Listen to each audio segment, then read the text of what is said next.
ಸ್ನೇಹಿತರೆ, ನೀವು ಯಾವತ್ತಾದರೂ ಯೋಚನೆ ಮಾಡಿದ್ದೀರಾ? ನಾವು ಕಷ್ಟಪಟ್ಟು ಜೀವಮಾನವಿಡೀ ದುಡ್ಡಿಗೋಸ್ಕರ ಕೆಲಸ ಮಾಡ್ತಾ ಇರ್ತೀವಿ. ಕೆಲಸ ಮಾಡಿದರೆ ಮಾತ್ರ ಹಣ ಬರುತ್ತೆ. ಆ ಹಣ ಯಾವ ವಸ್ತುವಿನಿಂದ ತಯಾರು ಮಾಡಿರ್ತಾರೆ ಅಂತ ಗೊತ್ತಾ? ಈಗ ಇದೇ ಪ್ರಶ್ನೆನ ನಿಮ್ಮ ಹತ್ರ ಕೇಳಿದರೆ ನೀವು ಖಂಡಿತವಾಗಿಯೂ ಪೇಪರಿಂದ ಮಾಡ್ತಾರೆ ಅಂತ ಹೇಳ್ತೀರಾ, ಹೌದಲ್ಲೋ ಸ್ನೇಹಿತರೆ? ಆದರೆ ನಿಮ್ಮ ಊಹೆ ಖಂಡಿತವಾಗಿಯೂ ತಪ್ಪು. ಇದು ಪೇಪರಿಂದ ಮಾಡಲಾಗುತ್ತೆ ಎಂದು ಸಾಮಾನ್ಯವಾಗಿ ನಂಬಲಾಗಿದೆ, ಆದರೆ ಅದು ಸಂಪೂರ್ಣವಾಗಿ ಸುಳ್ಳು. ಪೇಪರ್ಗೆ ಹೆಚ್ಚಿನ ದೀರ್ಘಾಯುಷ್ಯ ಇಲ್ಲ, ಅದು ಬಹು ಬೇಗನೆ ಹಾಳಾಗುತ್ತದೆ. ಭಾರತದಲ್ಲಿ ನೋಟುಗಳನ್ನು ಹೇಗೆ ಬಳಸಲಾಗುತ್ತದೆ ಎಂದು ನಿಮಗೆ ಸಾಮಾನ್ಯವಾಗಿ ಅನುಭವ ಇರಬಹುದು.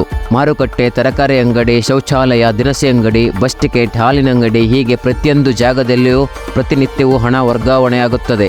ಹೀಗೆ ವರ್ಗಾವಣೆ ಆದ ಹಣದಲ್ಲಿ ಮಣ್ಣು, ನೀರು ಸೇರಿ ನೋಟು ಬಹುಬೇಗನೆ ಹಾಳಾಗುತ್ತದೆ. ಈ ಹಾಳಾದ ನೋಟು ಎಲ್ಲ ಕೊನೆಯದಾಗಿ ಬ್ಯಾಂಕಿಗೆ ಬಂದು ಸೇರುತ್ತದೆ. ಬ್ಯಾಂಕಿನ ಸಿಬ್ಬಂದಿಗಳಿಗೆ ಈ ನೋಟನ್ನು ಡಿವೈಡ್ ಮಾಡೋದೇ ಒಂದು ಸವಾಲು. ಈಗ ವಿಷಯಕ್ಕೆ ಬರೋಣ. ನೋಟುಗಳನ್ನು ಹತ್ತಿಯಿಂದ ಮಾಡಲಾಗುತ್ತದೆ. ಹೌದು ಸ್ನೇಹಿತರೆ, ನೀವು ಸರಿಯಾಗಿ ಕೇಳಿದ್ದೀರಾ. ಹತ್ತಿಯಿಂದ ನೋಟುಗಳನ್ನು ತಯಾರು ಮಾಡುತ್ತಾರೆ, ಏಕೆಂದರೆ ಇದು ಹೆಚ್ಚು ಸಮರ್ಥನೀಯ ಮತ್ತು ದೀರ್ಘಕಾಲ ಬಾಳಿಕೆ ಬರುತ್ತದೆ. ಭಾರತೀಯ ರಿಸರ್ವ್ ಬ್ಯಾಂಕ್ ಪ್ರಕಾರ ಪೇಪರ್ಗಿಂತ ಹತ್ತಿ ಹೆಚ್ಚು ಬಲವಾಗಿರುತ್ತದೆ ಮತ್ತು ಅವುಗಳು ಸುಲಭವಾಗಿ ಹರಿದು ಹೋಗುವುದಿಲ್ಲ.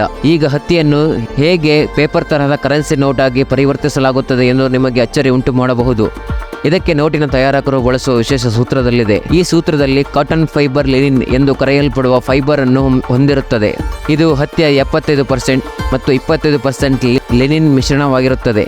ಈ ಸೂತ್ರವನ್ನು ತಯಾರಿಸಿದ ನಂತರ ಹತ್ತಿಯನ್ನು ಜಿಲಾಟಿನ್ ಎಂಬ ಅಂಟಿಕೊಳ್ಳುವ ದ್ರಾವಣದೊಂದಿಗೆ ಬೆರೆಸಲಾಗುತ್ತದೆ.